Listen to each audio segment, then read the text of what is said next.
Là-haut ?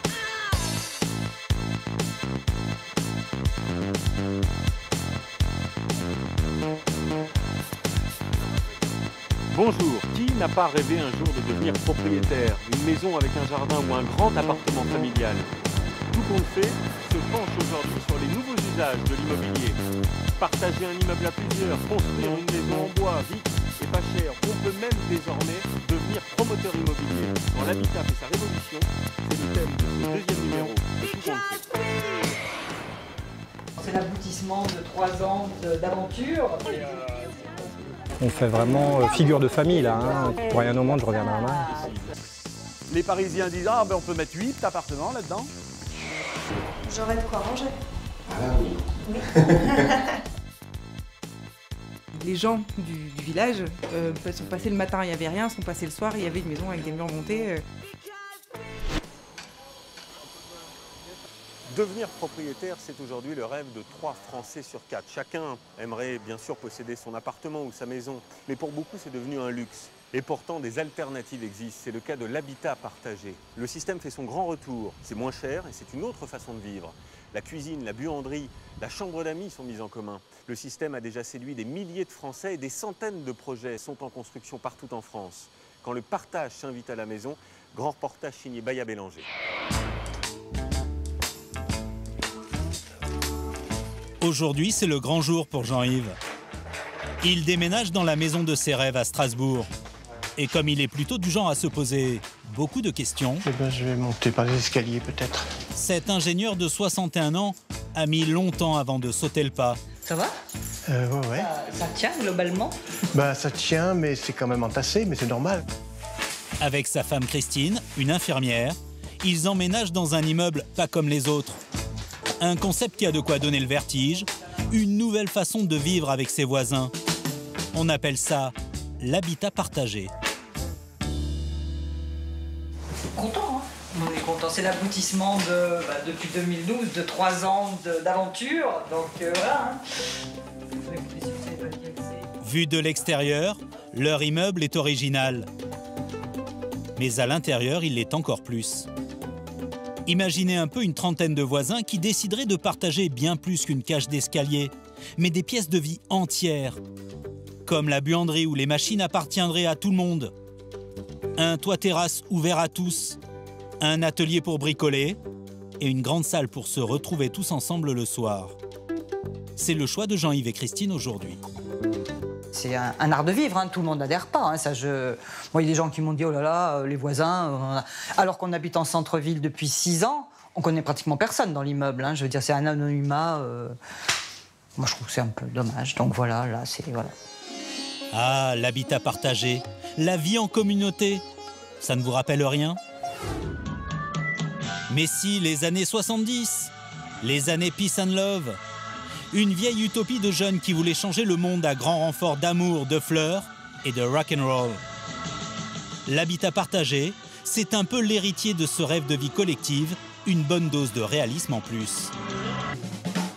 Car acheter, devenir propriétaire est de plus en plus difficile à cause des prix de l'immobilier.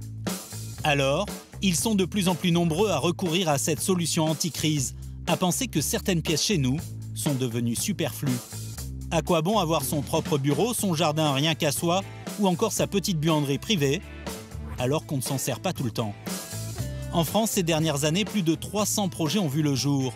C'est bien, mais peu par rapport à l'Allemagne, la Suisse et la Norvège, où cette nouvelle façon de cohabiter représente jusqu'à 20% des constructions neuves.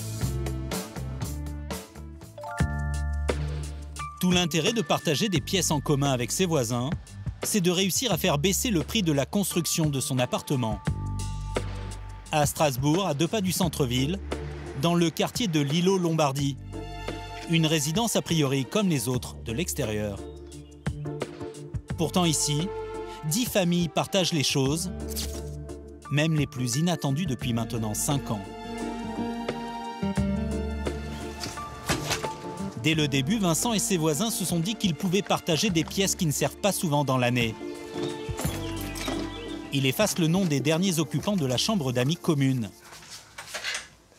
C'étaient les invités de Vincent. Ils viennent de partir. Alors il est de corvée de nettoyage. C'est quoi la corvée là aujourd'hui? Eh ben, nos amis musiciens sont partis. Voilà. Une page se tourne et ben, maintenant, c'est l'heure de faire la lessive, de ranger la chambre, de la remettre en état pour les prochains. Hop. Ça demande un peu d'organisation, mais certaines pièces communes permettent de faire pas mal d'économies. C'est le cas de la buanderie. Tout le monde a mis au pot pour acheter les 3 machines à laver.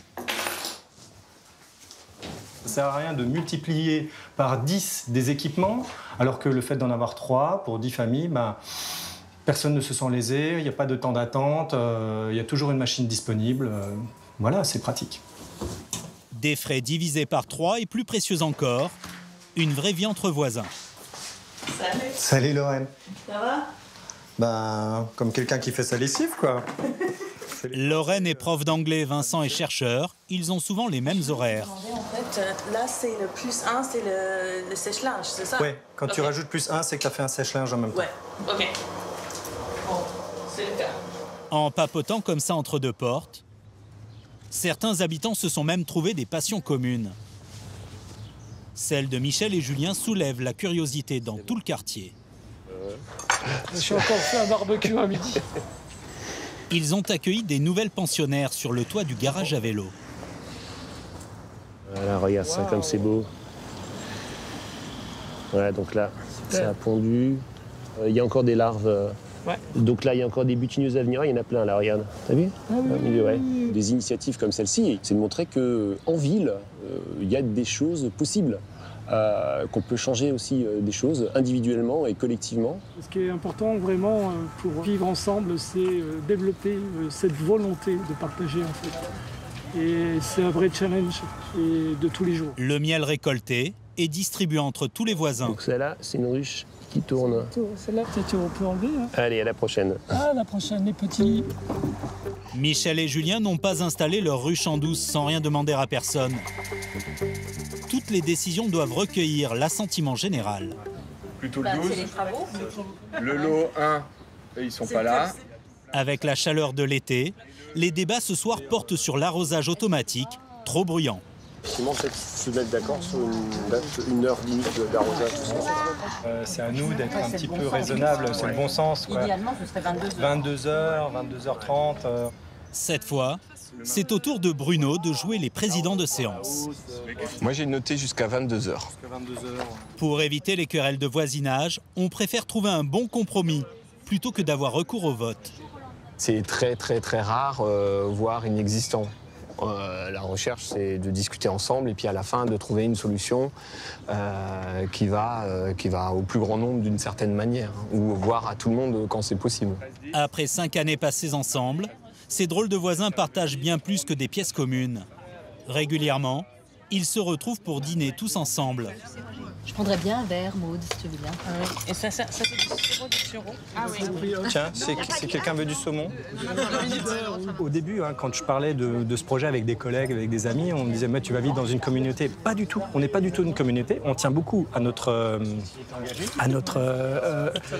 autonomie, à notre vie privée. On a vraiment ça, on y tient énormément. Mais quand on se retrouve, comme dans des moments comme ça, ben voilà, on fait vraiment figure de famille là, hein, complètement. Hein. Voilà. Et ça, pour rien au monde, je reviendrai en arrière. Cet immeuble avec ses pièces communes a coûté 3 millions d'euros à faire construire. C'est 20% moins cher qu'un immeuble classique. Alors, à la mairie de Strasbourg, on a bien compris tout l'intérêt de miser sur l'habitat partagé. La ville compte déjà 17 projets et ce n'est qu'un début. L'homme derrière cette réussite ne se déplace qu'à vélo. Il s'appelle Alain Yound. Il est adjoint au maire.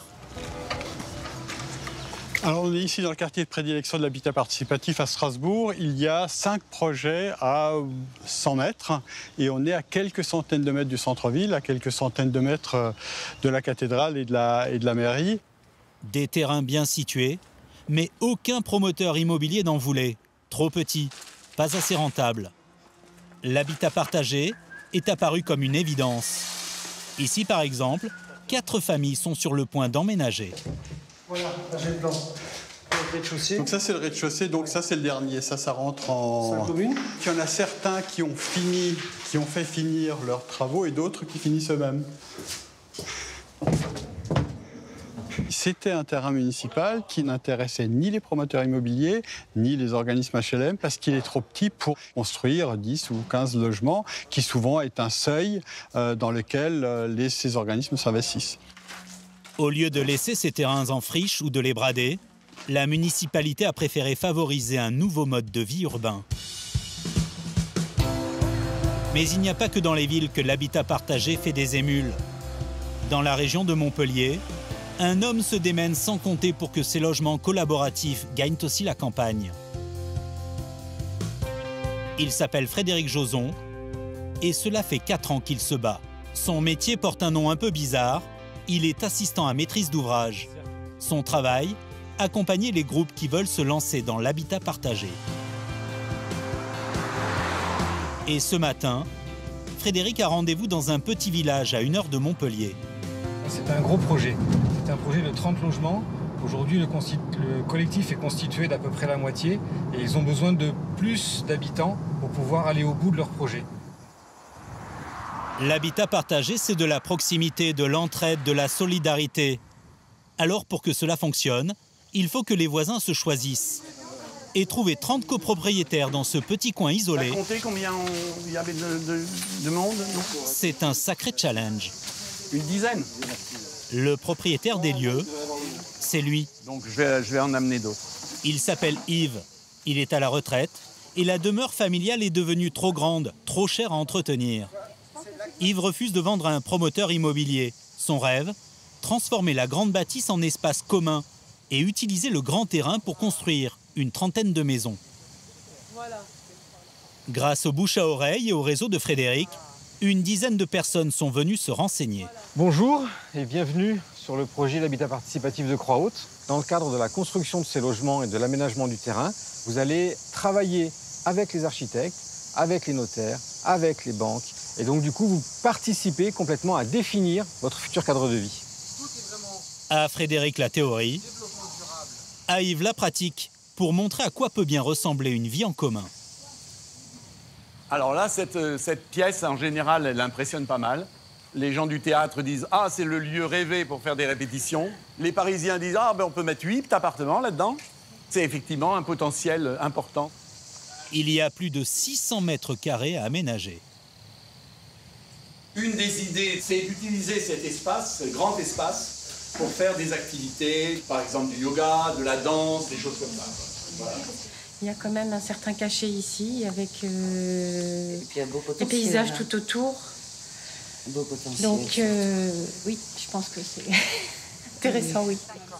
Ce matin, Yves et Frédéric se sont montrés convaincants. 5 personnes déposent leur candidature. Habitat participatif de Croix-Haute, ça suffit, oui. Pour moi, ça implique de vendre une maison pour pouvoir acheter ici. Ah ben alors, c'est un choix. Voilà, c'est quand même. Et Claude, c'est pareil, hein. Claude, il faut qu'il vende son appartement à Paris pour pouvoir venir ici. Grâce à ce projet d'habitat partagé, Yves espère continuer à faire vivre la maison familiale. Et plus important encore, on a vraiment envie d'avoir un projet qui ait un sens humain, un sens politique aussi d'ailleurs, un sens écologique, mais surtout un sens humain. C'est le fait d'avoir des amis, de vivre dans un environnement de gens avec qui on se sent bien. C'est le paradis, ça. Former un groupe, trouver un projet commun. La réalisation d'un habitat partagé met en moyenne 4 ans. Des délais 2 fois plus longs que pour les autres programmes, qui dissuadent parfois les candidats potentiels. En ce moment, Frédéric suit un autre projet dans la banlieue de Montpellier. Un projet qui fait la part belle à la mixité sociale. Bienvenue dans Mascobado, donc ce projet d'habitat participatif qui totalise 23 logements, donc un bâtiment de 10 logements, et ce bâtiment qui a 13 logements. L'autre nom de l'habitat partagé, c'est l'habitat participatif, et ce n'est pas pour rien. Car les habitants participent activement aux réunions de chantier. Aujourd'hui, avec l'aide de l'architecte, ils doivent choisir les matériaux. Dans ceux qui sont présents, il y a une partie qui n'était pas là la dernière fois. D'accord. Et on va donc regarder les échantillons. Okay. Donc ça va, l'histoire des couleurs pour les VRBSO, les couleurs autorisées pour les façades, les grilles d'escalier, toutes ces choses, le parquet, autant. Donc voilà. Bon, je donne notre référence. Tu donnes ta préférence. Globalement, en matière de carrelage, pour ne pas faire ton sur ton, c'est de rompre notamment avec le béton, avec du bois qui est un petit peu plus soutenu, pour faire un contraste végétal et minéral. La collaboration ne s'arrête pas au choix du carrelage et à la couleur des peintures. Les habitants ont co-dessiné les plans de leurs futurs logements respectifs. Et chacun a décidé de la disposition des pièces comme il le voulait. Là, au lieu de mettre un lit, je mets un canapé. C'est une chambre d'amis. Bon, je suis seule, donc je n'en ai pas besoin. Dans ce projet, il n'y a pas deux appartements identiques. Donc, ils sont tous différents, tous personnalisés. Et voilà, avec des distributions adaptées à chacun. Les habitants se sont vus pendant près de 2 ans à raison d'une réunion par mois. Aujourd'hui, ils découvrent enfin le fruit de leur travail. Et c'est plus grand que ce que je croyais. Enfin, je suis venue au début sur le chantier, j'ai eu l'impression que tout était petit, la salle polyvalente, tout ça. Et puis finalement, ouf, ça va. Hein? Mickaël est ingénieur. Christiane, elle, est enseignante à la retraite. Attends, je m'essuie les pieds, Mickaël. Ouais, mais c'est pas la peine, là, tu vois. Alors voilà, là, t'es dans mon salon, avec la cuisine ouverte qui sera au fond, là. Je crois qu'on aura une belle grande... Tout ce temps passé à dessiner des plans ensemble a fait naître des amitiés inattendues. Ce qui était surprenant, c'est qu'au début, je me suis dit, mais on va arriver dans un groupe où tout le monde sera comme nous, des jeunes, un peu bobos et autres. Et en fait, il y avait une grande diversité. Et on s'est rendu compte que c'est cette diversité-là qui faisait la force dans le temps. Parce qu'on n'avait pas tous la même idée de la façon dont on voulait habiter. Enfin, je trouve que c'était une force, quoi, d'avoir des façons de voir différentes. Mais la mixité sociale et intergénérationnelle, on l'a voulu au départ. Et c'était pas gagné, c'est sûr. Mais c'est pour une personne de 75 ans bientôt comme moi, quand on a des jeunes et qu'on veut finir une vie justement entourée par la vie, des enfants, etc., c'est la solution idéale. Et ici, le partage, la mixité ne sont pas que des mots. Sur les 23 appartements, 14 sont des logements sociaux. Et les locataires participent comme les propriétaires à la construction du projet.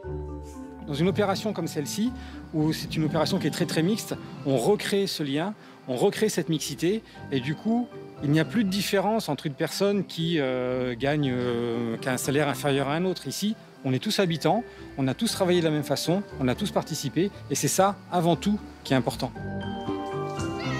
Fin de journée. Les habitants se retrouvent à quelques mètres de leur futur logement. L'année prochaine, si tout va bien, ils pendront la crémaillère et s'essayeront à une vie plus conviviale.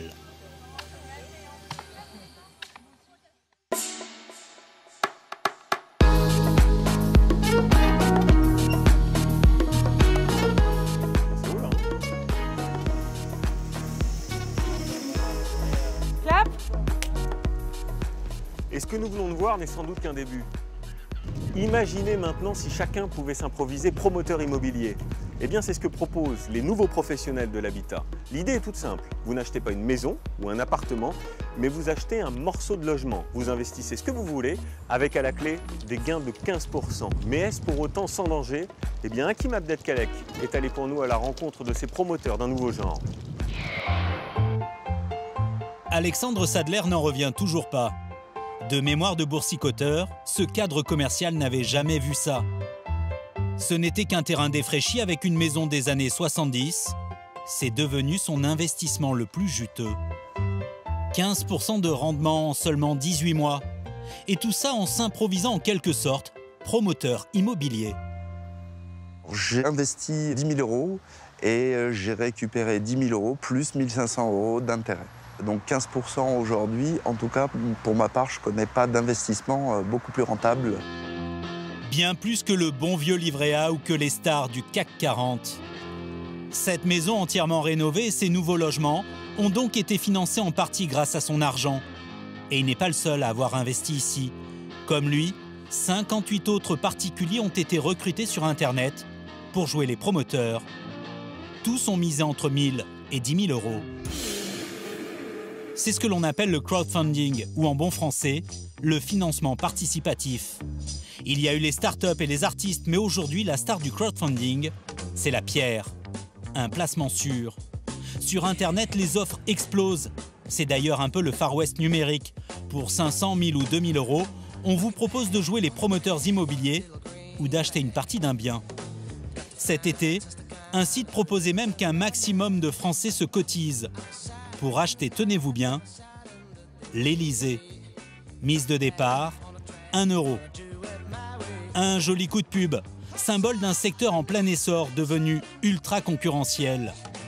Ces sites s'appellent Anaxago, Limo ou encore Wizid et ils promettent des taux de rendement imbattables jusqu'à 18% d'intérêt par an. Et on vous le garantit, ces investissements sont sûrs. Mais faut-il y croire? Quels sont les risques? Est-on gagnant à tous les coups? Demain, serons-nous tous promoteurs immobiliers?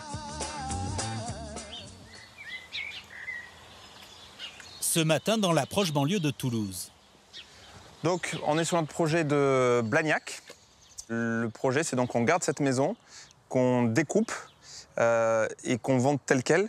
Et derrière, on va construire 3 villas. Okay. Donc, je propose qu'on aille faire un tour.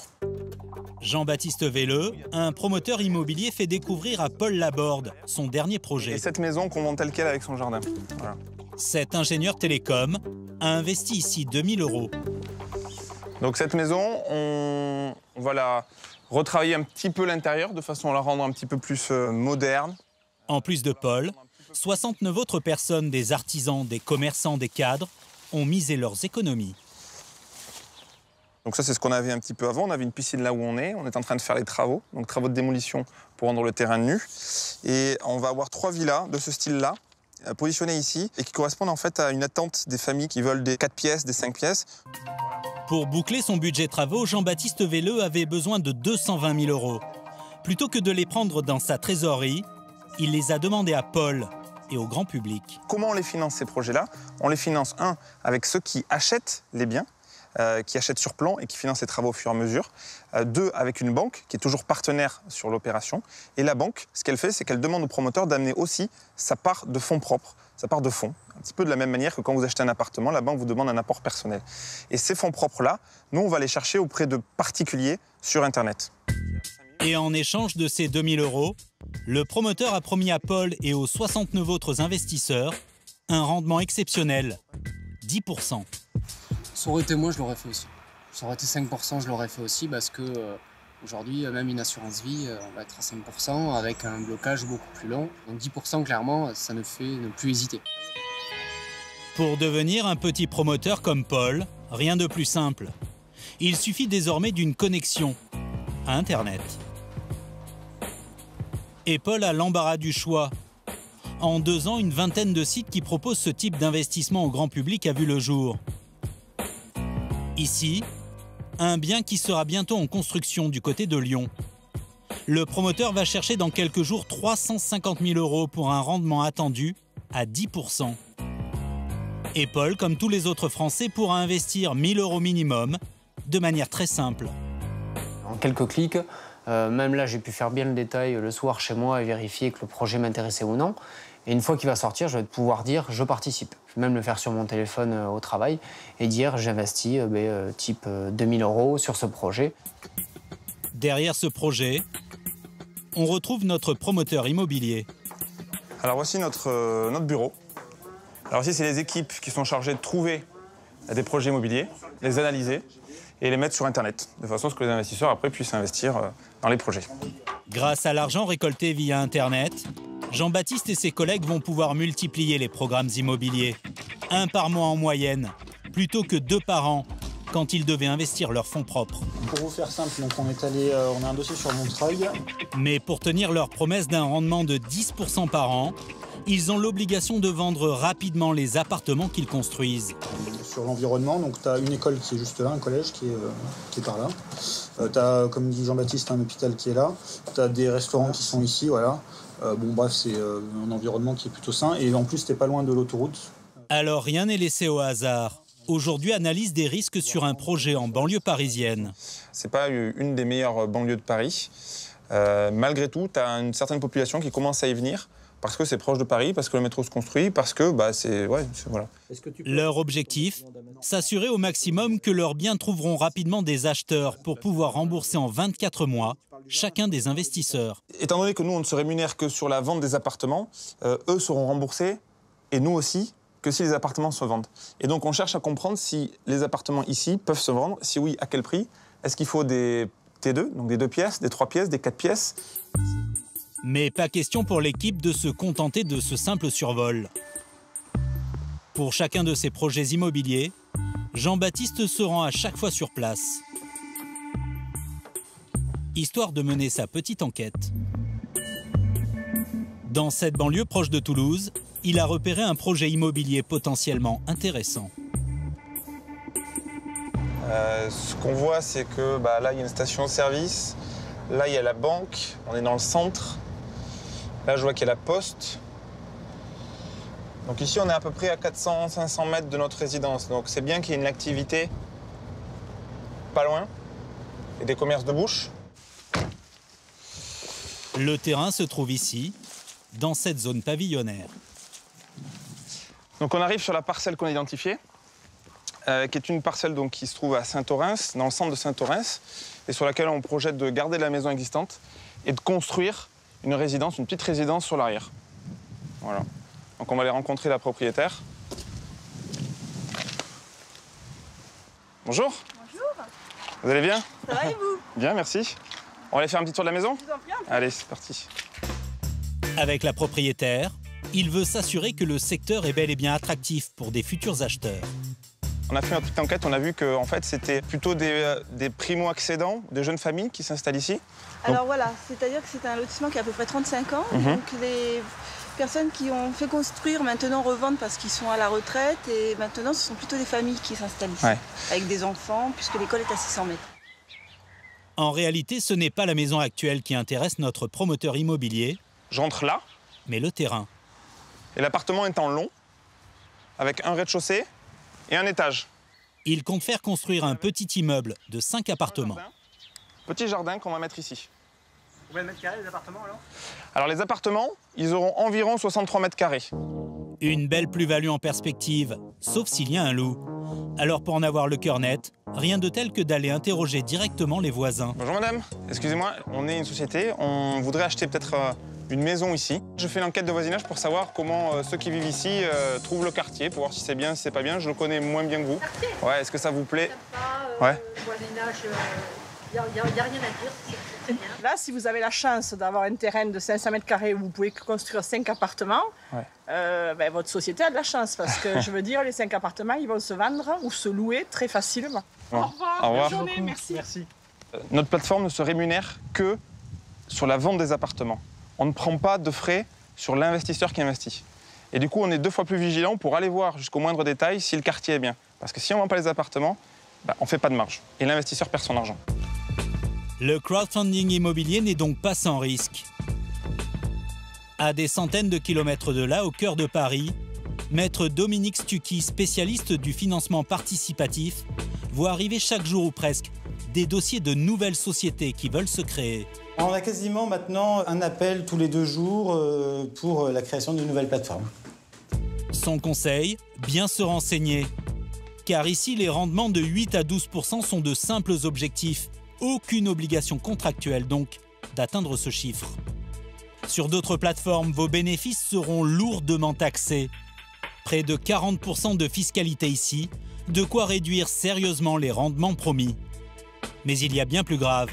Parmi les nouveaux acteurs, certains proposent des montages juridiques très risqués, comme ceux où vous devenez actionnaire d'une SCI, une société civile immobilière. Si la société est défaillante, tout votre patrimoine est en danger. Vous êtes responsable sur votre propre patrimoine et de manière illimitée. Il n'y a pas de plafond à votre engagement. Donc j'ai investi 3 000 €, 4 000 € dans un projet immobilier en me disant c'est un bon placement. Et au bout du compte, on peut me prendre ma maison, mon argent, ma voiture. Dans le pire des cas, oui. Pour l'heure, l'activité est encore assez neuve. Pas de scandale financier connu pour l'instant dans ce nouveau business qui continue à se diversifier partout en France avec des concepts pour le moins étonnants. Bonjour. Je m'appelle Jacob, je fais ta design. Vous allez bien? Très bien. Bonjour. Sabri. Bonjour. Nous sommes à Lille. Maxime Duhamel et Sabri Etchdadi viennent pour une visite d'appartement. Merci. A priori, très classique. Voilà, donc l'avantage de celui-là, c'est qu'il y a 2 chambres, une par ici et une à l'opposé. Voilà, donc ça permet vraiment d'avoir chacun son intimité. Mais ils ne comptent pas vraiment emménager ensemble. Donc là, vous avez la salle de bain avec douche, meubles de rangement, sèche-servante aussi qui reste, et le branchement machine à laver qui est ici. D'accord, donc Voilà. tout est faïencé. Oui, tout à fait, au niveau... Un petit joint d'humidité à faire. En réalité, ces deux spécialistes de l'immobilier proposent à 10 ou 20 particuliers de se regrouper pour acheter un appartement et ensuite de se partager le loyer. Le concept est simple, hein, c'est que si on prend cet exemple-là, on est sur un bien à 185 000 €. Quand on rajoute les frais de notaire, les frais annexes, etc., on va arriver sur un projet de 210 000 €. Un projet de ce montant-là, aujourd'hui, y a moins de 5% des Français qui peuvent y accéder. Ils veulent toucher monsieur et madame tout le monde, alors le ticket d'entrée est extrêmement bas, 500 €. C'est ce que l'on appelle le crowdfunding locatif. Un concept qui fait fureur aux États-Unis et qui a débarqué en France il y a moins d'1 an. Nous sommes à Landrécy, toujours dans le Nord. Vous allez bien? Mais vous? Grégoire fait partie des 9 personnes qui sont devenues propriétaires de cet immeuble Vous m'aviez pas encore vu? un peu particulier. Aux étages, 2 appartements de 100 mètres carrés, mais c'est au rez-de-chaussée que se trouve la perle rare, avec ce locataire qui est un très bon payeur, la Poste. Alors Grégoire a investi une grosse somme d'argent là-dedans, 80 000 €. Alors, j'ai acheté 40% de cet immeuble et en termes de loyer, ça va ramener 200, enfin ma part va ramener 200 € par appartement, plus 600 € pour le rez-de-chaussée qui est détenu par la Poste. De loyer mensuel. De loyer mensuel. Et vous êtes 9 propriétaires, ça vous fait quoi de vous dire que vous êtes 9 propriétaires de cet immeuble? Ah bah c'est génial, parce que j'ai pas pris le risque tout seul. Vous me suivez? 1 000 € pour lui donc de loyer mensuel, une fois les travaux terminés et les nouveaux locataires installés. Salon séjour, cuisine américaine. Les 8 autres propriétaires se partageront les 1 200 € restants. Ouais, c'est bon. Et il y a une deuxième chambre aussi à côté. Et si l'homme veut revendre les 40% de son immeuble, sa part sera tout simplement revendue sur Internet aux enchères. Grégoire, Alexandre, Jean-Baptiste et les autres ne sont que les premiers. En 2014, les Français ont investi plus de 5 millions d'euros dans le crowdfunding immobilier. En 2015, ce chiffre pourrait doubler, voire tripler.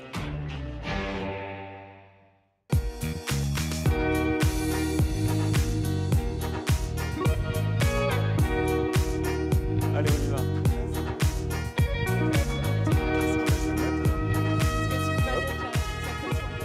Habiter à plusieurs ou construire vite et pas cher, c'est l'autre révolution du secteur immobilier. Une maison en bois à monter entre copains, un immeuble de containers installé en un temps record. Une utopie, me direz-vous? Eh bien pas du tout. Non seulement les logements sont magnifiques et écologiques, mais surtout ils coûtent beaucoup moins cher à fabriquer et se modulent au gré des envies. Ce que vous allez découvrir est étonnant. Reportage sur les nouveaux maçons avec Wendy Biden. Ce week-end, ces 4 compères vont le passer à bricoler. Ils ne vont pas monter un simple meuble en kit, mais une petite maison. Tu peux la visser là-bas, non aussi. Et sur ce chantier, pas besoin de bétonneuse, seulement des clous, une visseuse et un simple marteau. Je vois pas de grue, je vois pas de gros engins. Voilà, la plus grande grue, c'est l'échelle. Donc c'est tout ce qu'on a comme système de levage. Pas la peine, ces énormes briques ne pèsent pas plus de 20 kg et elles s'emboîtent comme des Legos. On va attraper la brique, on la met en place. Comment vous savez que c'est cette brique-là qu'il faut mettre là? Parce que vous avez le plan qui est derrière là-bas. Elles sont toutes numérotées, les briques. Elles sont marquées 1, 2, 3, 4, 5, ainsi de suite. Et après, toutes les briques s'enquillent une derrière l'autre, comme ça. Presque un jeu d'enfant alors? C'est pratiquement un jeu d'enfant. Tellement facile que pour construire les murs de cette maison, ça ne va même pas prendre une demi-journée. La fin de la maison traditionnelle, celle qui prend des mois à construire, aurait-elle sonné? Car de génération en génération, on nous a appris que le standard de la construction, ce n'était ni la paille, ni le bois, qu'il fallait des briques pour faire du solide. Mais une nouvelle ère est en train d'arriver. Car grâce aux nouvelles technologies, certains professionnels sont maintenant capables d'inventer des procédés révolutionnaires. Aujourd'hui, on arrive à construire plus vite et même moins cher des maisons dignes de figurer dans les magazines de déco. À Perpignan, tu passes derrière, les travaux avancent plus rapidement que prévu. 19 mètres carrés sont en train de sortir de terre. C'est le futur bureau de Vincent, un graphiste de 42 ans. Cette cabane en kit lui coûte 30 000 €, pratiquement le même prix que s'il l'avait fait construire en dur. C'est bon.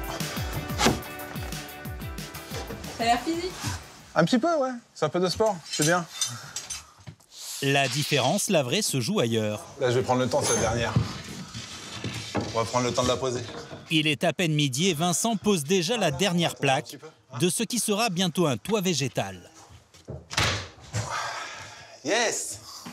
C'est fini. Enfin prêt. Et alors, ça va être installé comment, là, dans votre bureau? Voilà, il va y avoir un petit canapé pour le repos. Hein. Quand on parle de choses qui vont trop vite, on prendra le temps de vivre. Et puis le bureau va être là-bas, dans ce coin-là. S'il s'y était pris autrement, Vincent aurait dû attendre plusieurs semaines avant de pouvoir intégrer son nouveau bureau avec vue. Avec ce procédé, l'attente ne sera pas bien longue, 4 jours à peine. Et tout ça grâce à un homme qui a eu une idée de génie. Dans le petit village d'Entraigues, à côté d'Aurillac, on coule des jours paisibles. À peine perturbé par les bruits de son unique usine, c'est ici que sont conçues les maisons en kit. Son patron, c'est Jean-Pierre Ladvie, un ingénieur de 60 ans. Pourquoi vous faites une réunion l'une après l'autre? Jean-Pierre a mis au point la maison en bois et en kit. Il est parti du constat que cette matière première est sous-exploitée dans le bâtiment. La construction en bois, c'est 12% de nos habitations contre 25% chez nos voisins allemands et même 30% chez les Britanniques. C'est très nouveau. J'ai un esprit plutôt de mécanicien et de créer des blocs en bois. Ça n'a jamais été inventé. On est vraiment parti d'une page blanche. Et le fait de partir d'une page blanche, parfois, ça peut nous apporter des solutions intéressantes.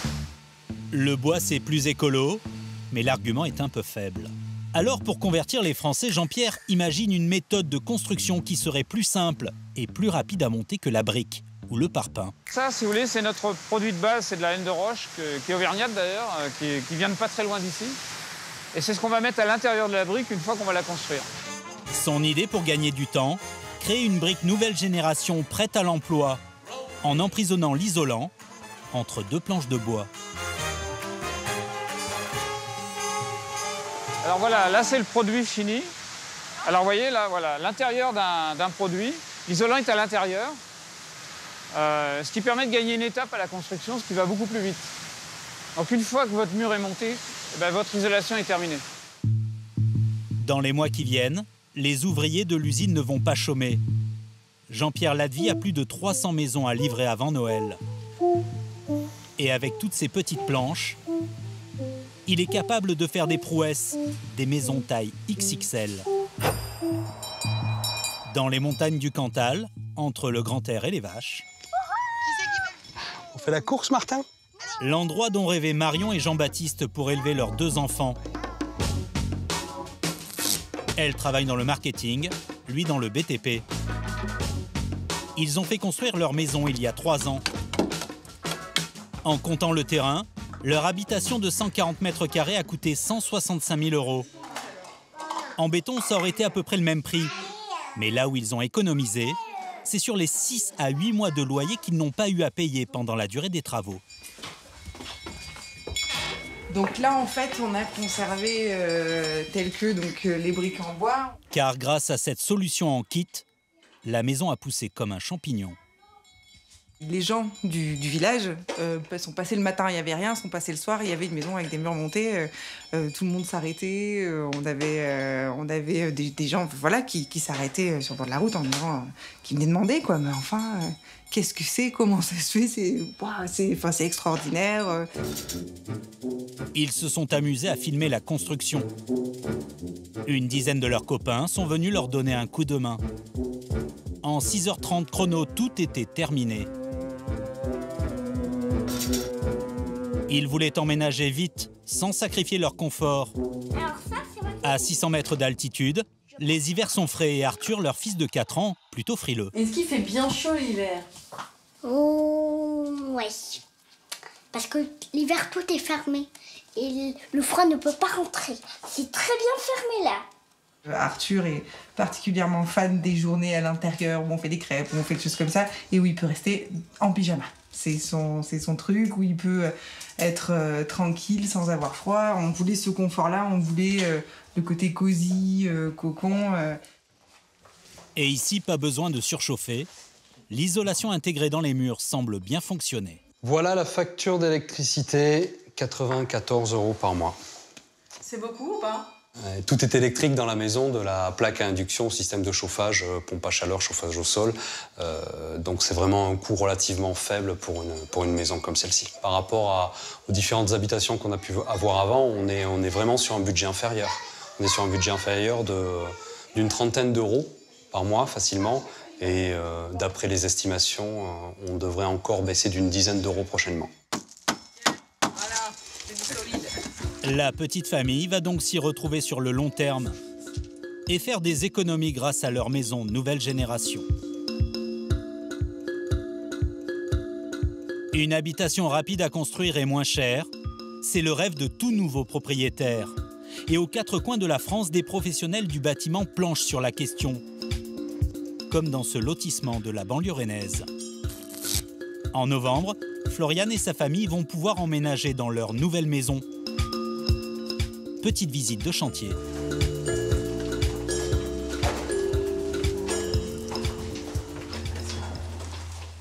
Alors, là on arrive donc salle à manger cuisine. D'accord. Donc plateau terminé. Ok. Et escalier posé. Super. À première vue, impossible de soupçonner le matériau qui a été utilisé pour construire cette maison de 5 pièces.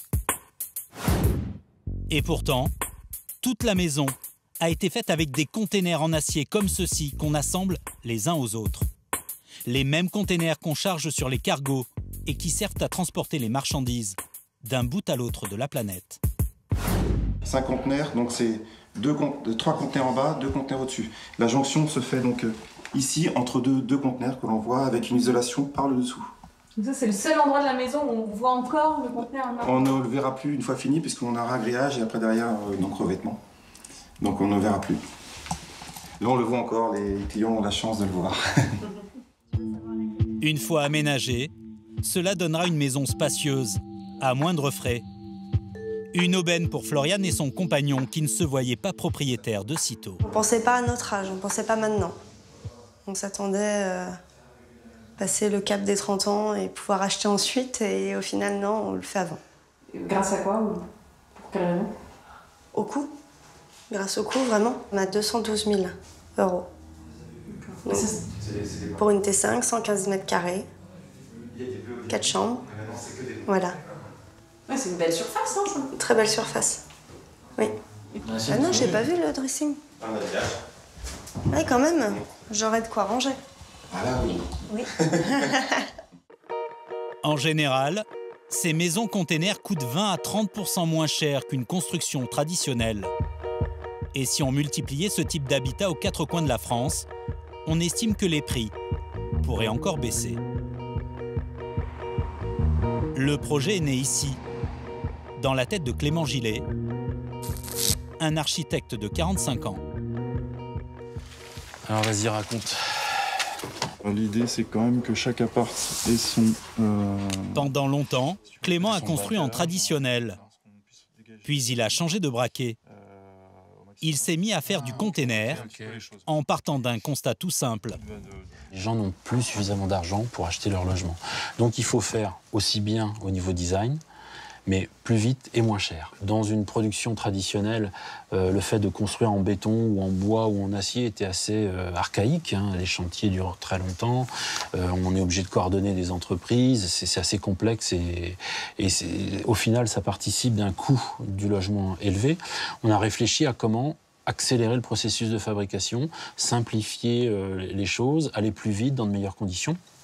Et c'est pour ça qu'on s'est mis à travailler sur la notion d'industrialisation.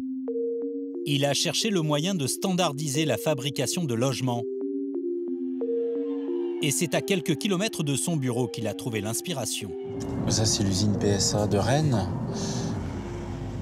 C'était une des principales usines françaises de PSA, avec l'usine historique de Sochaux. Avec la crise de l'automobile, une partie du site est délaissée. Clément Gillet a alors l'idée de venir produire ici ses maisons, comme on produit des voitures. Donc là, vous avez la matière première que l'on utilise.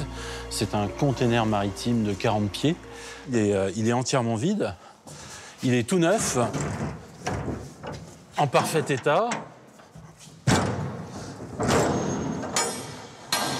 Il est blanc pour pouvoir tracer dessus nos découpes et nos éléments de structure. C'est un plancher extrêmement résistant, enfin voilà, toutes les caractéristiques. Ça a été sur un port abandonné? Non, pas du tout. Ils sont tout neufs. Ils sortent des usines de fabrication de containers en Chine. Et ils ont été rapatriés entre la Chine et Le Havre en ayant transporté des marchandises une fois. Donc c'est ce qu'on appelle du premier voyage. Un container comme celui-ci vaut 3 500 €. Mais pour devenir une maison, il va subir quelques transformations. Les ouvriers ici ne sont ni des maçons ni des charpentiers. Clément a fait plus que reprendre les locaux de l'usine. Les 2/3 des salariés sont des anciens de chez Peugeot. Rémi, ici présent, était responsable de la chaîne de production du montage, ce qu'on appelle le montage. Il y a 1 an et demi, j'étais encore à PSA, où j'ai passé 26 ans. Et la transition s'est faite presque naturellement, je veux dire. Car Rémi n'a rien changé à ses habitudes. Ses collègues et lui travaillent toujours à la chaîne. Et désormais, tout au bout du hangar, il y a un morceau de maison, prêt à installer. Oui, les portes sont posées, les placos sont posés, la baignoire est posée. Donc tous les éléments, on va dire, qui peuvent être préfabriqués facilement à l'atelier, on réalise ça à l'atelier pour plus de qualité de travail et de rapidité. Aujourd'hui, une maison sort tous les 4 jours de l'usine. Clément Gillet voudrait passer à 1 par jour, de quoi faire baisser le coût de production. L'autre avantage de cette maison industrielle, c'est sa rapidité. Il faut seulement 1 journée pour empiler les containers les uns sur les autres. Et voilà le résultat. Une maison de standing qui détonne dans ce village à côté de Rennes. C'est celle de Josué. Il a été l'un des premiers à avoir une maison container. Il y habite depuis 3 ans. Allez, fais-nous découvrir Josué. Alors, ici, vous êtes dans la pièce principale de la maison. La maison n'a aucun couloir, ça c'est plutôt pas mal, parce qu'on n'a pas de place perdue. Et vous êtes sur un volume à 3 containers qui se déroulent dans la longueur, donc sur 12 mètres de longueur. Chaque fenêtre correspond à une largeur de container à peu près. Et entre chaque fenêtre, les poteaux sont les poteaux des containers qu'on a habillés. Avec cette solution, il a pu réaliser un vaste séjour de 50 mètres carrés. 3 étages, 2 grandes terrasses. 125 mètres carrés pour lesquels Josué a dépensé 180 000 euros. Mais peut-on investir dans l'acier comme on investit dans la pierre? Le container est très robuste et il n'y a aucun souci là-dessus. Je pense que je ne serai plus là quand la maison aura des soucis, je pense. Donc c'est une vraie maison, c'est pas une maison en boîte de conserve? Non. Ah, on dit ça entre nous pour rigoler, mais c'est une vraie maison, oui. C'est le but de notre projet d'ailleurs, c'est la rendre accessible au plus grand nombre et de faire en sorte que ce soit un vrai projet de vie dans une vraie maison. Alors, à quand des villes entières remplies de maisons containers? En France, le marché commence à prendre, mais chez nos voisins européens, c'est déjà le cas. À Londres, tout un quartier a été construit grâce à ces petites boîtes d'acier. Aujourd'hui, c'est l'un des plus recherchés de la capitale britannique.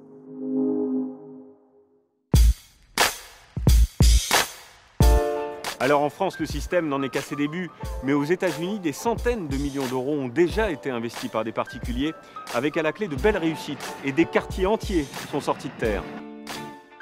La semaine prochaine, changement de décor, on s'intéressera aux nouveaux usages du monde de l'alimentaire. Faut-il manger sain pour être en bonne santé?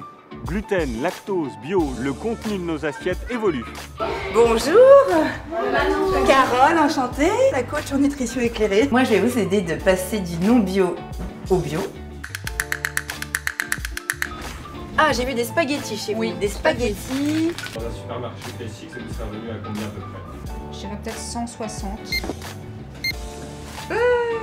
400 €. Il y a les premières cabanes ensemble. C'est le camping à la ferme, mais pour trucs. Cabane, parc privé, piscine. On a tellement l'habitude de compter un petit peu, de ramer quoi, que d'un seul coup, on dégage un salaire. Oh la vache, la première fois on passe des... Voilà pour le programme. Rendez-vous samedi prochain, 14h40 sur France 2 pour Tout compte fait. Merci de votre fidélité et restez curieux.